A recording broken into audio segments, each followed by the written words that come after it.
मृत्युलोकी एक नगर त्याचे नाव पंढरपूर.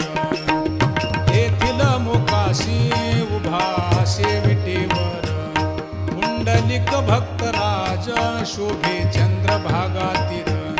बोलती साधू संत जीवा वाटे हुरहुर.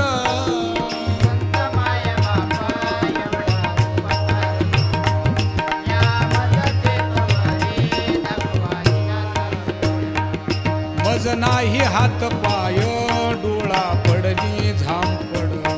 कर्ण हे बधीर झाले वाचा बोले बोबड. नाक मुख गळू लागले लाळ आणि शेंबूड. स्वाना परिगती झाली